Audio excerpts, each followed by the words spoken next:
What is up, everyone? Welcome back for another review. Today, Mike and I are going to be reviewing Thunderbolts, the latest installment in the MCU. It's about a group of anti-heroes who, after finding themselves ensnared in a death trap, must embark on a dangerous mission that will force them to confront the darkest corners of their pasts.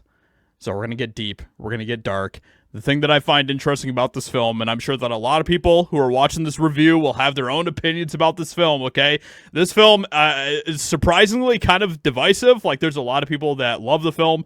There's a lot of people that hate it, and a lot of people that are taking the middle of the road. So Mike and I are going to give our thoughts, and then you guys can let us know what you think in the comments. So, Mike, what are your initial thoughts for Thunderbolts? Asterisk. Asterisk, yeah. I actually kind of like this movie. I did not have a high bar going into this. I did not have any expectations. It's the MCU. It's been in free fall for a while now. But I like a lot of the characters in this movie individually, with the exception of Ghost and Taskmaster. I thought the other characters were interesting. Bucky, Red Guardian, Yelena Belova, heck, even John Walker. All interesting characters in and of themselves. So yeah, I mean, one of the things I liked is the tone is a lot darker than I expected it to be. And what I was concerned about was that this film was just going to try to copy Suicide Squad, like James Gunn's Suicide Squad. It doesn't really do that. And in fact, what's funny to me is the parts that I liked least about this movie are when they try to be funny. Yes. When they try to there is some humor that works because it's kind of like subtle humor. Like Red Guardian's a little bit of like a, he's kind of a joke character. He's not a joke, but the comedic relief in this movie.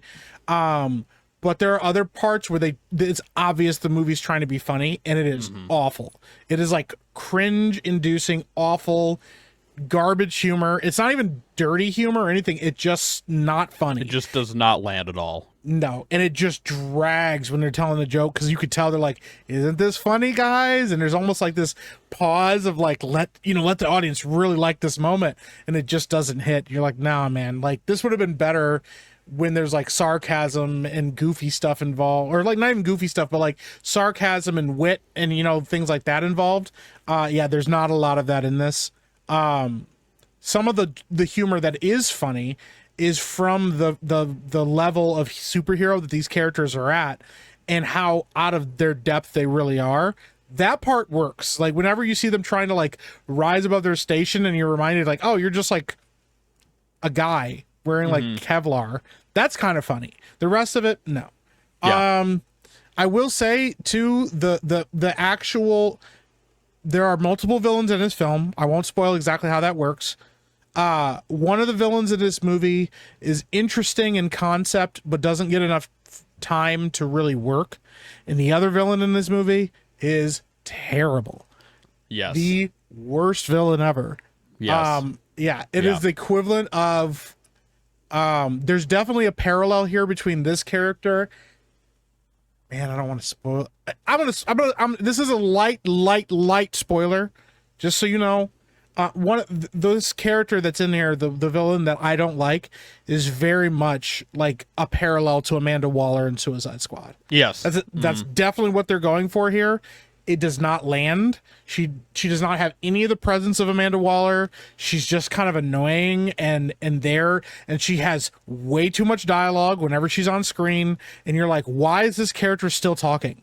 Like, I would have been more interested to see them maybe at the beginning of the film and maybe at the very end and not anything in between.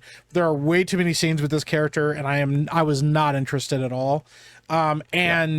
It absolutely comes into conflict with the villain that's the actual threat in this movie, which is in concept very interesting because of who this character is in the comic books and how they deal with him in the movie. So I say all that. I know that's to just say I enjoyed what it was, but my bar was not high, and I did not love this movie. I didn't have a terrible time. So what about you, Josiah? Yeah, I'm kind of in the same boat, I think. For me, it's definitely kind of a middle grade for the film. I think I gave it like just like barely like 3 stars. I think 3 out of 5. Um, it's definitely not like it's definitely not terrible. There's a lot of things in this film that kind of annoy me. One of the biggest things that annoy me about this film is that I think that they should have made Bucky much more of a predominant character in this film, and I agree. and they didn't really like he got sidelined in a lot of the cases, and maybe it's just me just because I like Bucky a lot, but I think that his trauma and stuff, because trauma is such a big theme in this film, they could have used that still and made him kind of like the main channel for that theme in this film if they wanted to. So I think that I would have liked to have seen more Bucky in this film, and I also would have liked to have seen more of the main villain. I mean, he's in the trailer, so I'm just gonna say the Void character, who's I loved what they did with him in the film. I just would have liked to have seen more. And I think that they lacked a lot of like what could have been really good character development leading up, especially to the final act with him, because the final act is so reliant on having like a really good character development for him, and I think that they kind of lacked in a lot of that in the film that could have made the ending of this film really impactful for his character. So those were definitely 2 like really big misses. I still loved Bucky, and I still loved what they did with the Void as the character throughout the film. You know, Red Guardian was really good too. I think that those 3 were definitely kind of like the strongest points of the movie for me. And Absolutely. I would have liked to have seen more of a movie that was kind of focused on them, to be honest, more than like I totally agree, like the other character, the kind of Amanda Waller type of character that they had in this. And they tried to make her like super funny. They had her saying jokes all the time too, and all of the jokes were awful, bro. They were so bad. But once again, I do agree. This movie falls into the same trap that a lot of these Marvel movies do, where they try to continue to be super quippy. You know, they try to play into saying all sorts of funny jokes and all that type of stuff. This film is no different, unfortunately, which when they were marketing this film, you thought that it was going to be kind of like more along the lines of like Suicide Squad than it was like other Marvel films that we've seen. And unfortunately, this movie really is no different as far as like the DNA of what we've seen with other Marvel movies. It still has like all of the quippy humor and all of that stuff. And I think this movie would have been much better if they had toned down on that and actually embraced more of the darker tones that they were trying to convey in this film. Because there was kind of like a weird there's kind of like a tug of war going on with the tones in this movie. And it just didn't really, they kind of clashed a little bit for me. Yeah. So. Yeah, man. I totally agree. There's like there's an idea for a really good film in here.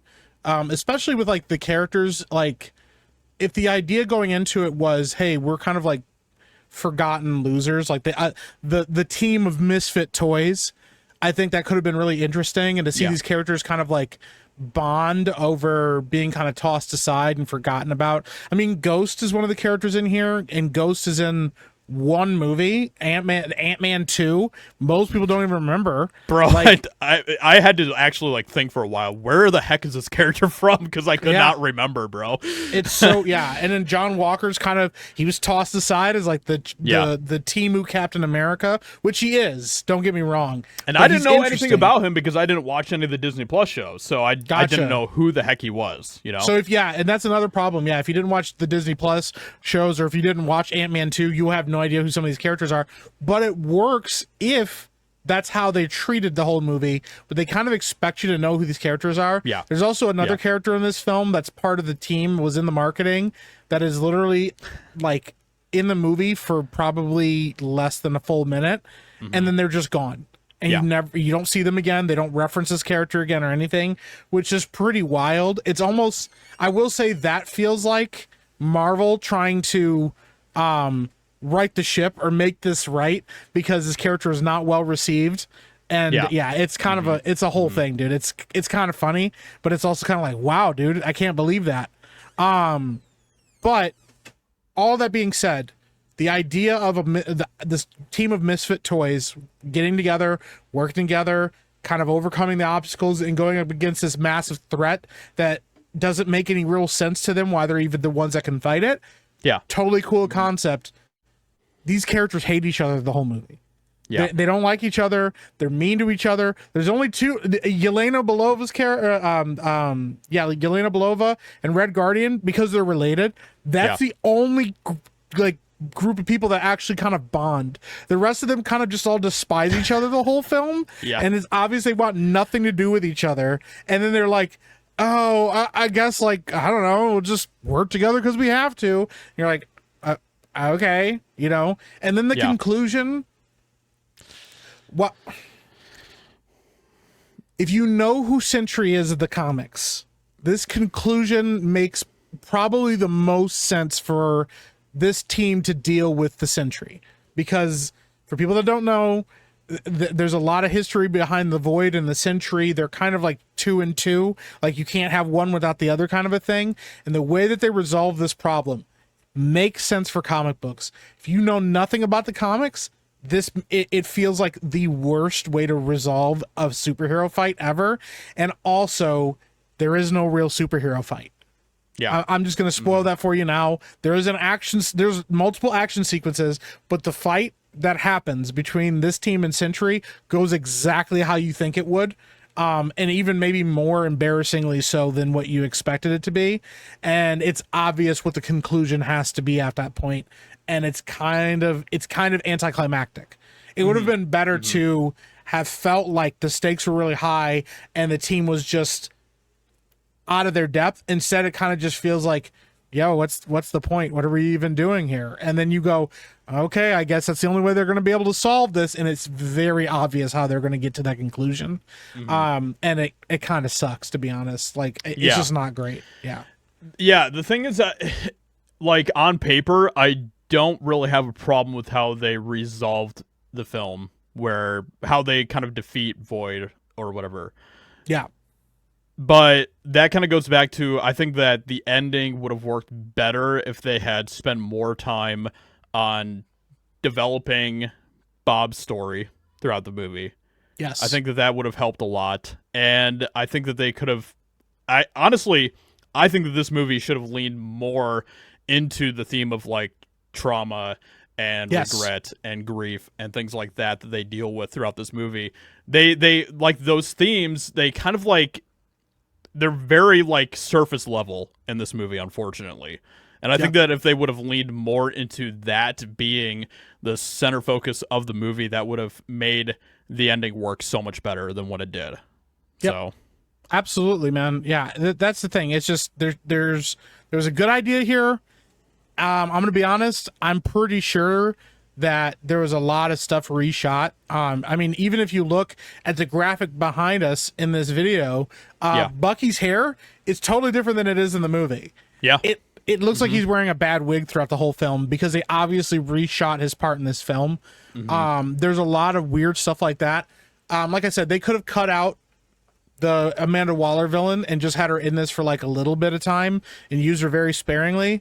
And this movie should have just very much, been about Bob and the team and how they're losers and how they're all dealing with all this trauma and all this horrible stuff. And then that bond would have been the thing that really sold the movie. Yeah, there's no cohesion here, bro. And even their connection with Bob, he's just Bob. Yeah. And there's actually a moment in the movie where, like, they're trying to sell the idea that they really like Bob by just saying his name a whole bunch. I know, I'm like, yeah. Yeah, Dude. I'm like, that doesn't make me think you guys like Bob. You just keep saying Bob. Stop saying that. Like, they say Bob like 25 times in this movie for no reason. So, yeah. The only thing that I will give them is, like, the Sentry costume is kind of rad. It looks very close to the costume from the comics or whatever. But that's about it for that. Overall, I don't know that this is worth going to see in theaters. If you're sitting at home in like a month or 2 months and you go, man, I don't know, I was kind of curious, go watch it. But if you weren't curious about this film at all, you're not going to miss anything. The connection, the only thing you'll need to know is that Sentry is now a part of the MCU. That's probably the only thing that will matter going forward in this movie, is that Sentry is part of the MCU, because I think a lot of these characters are going to go right back on the shelf again. So, probably. Yeah. Which is unfortunate because I mean, I do like the characters. I just wish that they would have like actually taken time to develop them a little bit better. In some ways, this movie felt kind of like Guardians of the Galaxy with kind of this misfit band of heroes, and you know, they all don't like each other, and they're all kind of terrible sometimes, and they're very rough on the edges and all of that. And they were kind of trying to do a Guardians of the Galaxy type of thing with them, but it just was not as impactful as the way that they did it in Guardians. Even kind of 100%. the ending was kind of like Guardians in a way, Yes. actually. Yep. And it just was not as impactful as it was with Guardians, because throughout the Guardians of the Galaxy film, even though those characters, they're all very rough on the edges and all of that, they're likable, and you find out things about their past, and you find out things that make you have a connection with them. Even with Bob, like, we saw really only like one scene, like one snippet of like something from his past, and that was supposed to be like a thing that made us, and that happened literally like right before the end of the film, which was Yes. crazy that they waited until then to show anything about his past. And they were supposed to like make us connect to him just because of that, and I'm like, bro, this character is great. Like, you have something really good here. Why are you not developing this character more and making him more of a focus in this film? Yeah. It just didn't make any sense to me whatsoever. Like, 100%. And unfortunately, it's just a case where I think Marvel is playing it safe way too much once again. That is a big, big problem with this film. And it's frustrating because this film should feel distinct from Guardians and from Avengers. It shouldn't feel like that. And even with the marketing, it kind of looked like maybe we were going to get that. But when you watch the movie, you realize it's really no different from everything else in the MCU at this moment. And if they had actually taken the time to give it its own distinct personality that was different from what we've seen in... Because even when Guardians came out, when that first came out, that felt very different than Avengers. You know what I mean? Yes. Like, it was a very different type of beast that we were dealing with the characters. They weren't at all like the Avengers characters. Yep. And that movie was a success. So the fact that Marvel is too afraid to take risks is only going to continue to hurt them, unfortunately. Yeah, I agree. Yeah, I think they really wasted an opportunity here to be good. Yeah. There's a good movie Yeah. in here. I promise Yes. you, there is a good movie in this Yes, movie. I totally agree. Yeah. But it is very quickly overshadowed, and we had this one trailer, the Absolute Cinema trailer, where it felt like they're like, look at the team of people we got that like are serious about filmmaking, and Yeah. that movie is the one that I was hoping would be this film. Absolutely. And you can see the blueprints of it all the way throughout. But I 100% agree with you. Marvel completely plays it safe with this film. Yeah. What would you rate this? I'm probably gonna stick with my rating. Probably give it like a 3 out of 5 stars. 3 out of 5. Yeah. I don't normally do rate. I don't even know what rating system I use anymore, but I'm going to use yours. Out of 5 stars. Yeah. Yeah, Yeah. I actually think I'm going to agree. 3.5 stars feels right. It's not good enough. It's certainly not good enough to be 4, but it's like, it's not like a 3-star film, but it could be. I just liked the parts of it I liked. I really enjoyed, and it sucks because the rest of it's like awful. Yeah. It's like you got a full like plate of food, and like 2 of the dishes were really good, and the rest sucked, and you're like, yeah, but like it wasn't the worst meal I've had, you know? Right, That's kind of right. how it feels. Yeah. This certainly won't save the MCU, but you know what? It's a heck of a lot better than Captain America 4. I will say that it is still better than pretty much everything that we've gotten post Endgame. Yeah.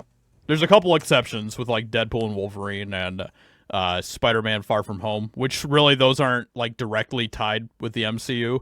Yeah. And I think that Thunderbolts would probably be next. I guess Guardians of the Galaxy 3 would be up there too, but Yeah. But that's But yeah, about it. this is- I mean, this it's is not floating as on bad top as a of the lot of the water. other crap that we've gotten, but Yeah. It's a floater. yeah, Yeah, exactly.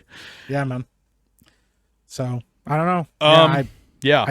I guess go see it if you want to, but it's probably not worth the ticket price. Yeah. I would say maybe like wait until like it's until like a matinee showing, or wait until it comes out on streaming or something like that and check it out. But yeah, we definitely still want to hear your guys' thoughts in the comments though, if you have seen the Absolutely. film. So let us know what you think about it. If you loved it, if you hated it, if you kind of have a mixed bag opinion like we do, definitely let us know in the comments because we love to hear your guys' thoughts about it. So, with that being said, hope you guys enjoyed our review for Thunderbolts, and we will be back with another review soon.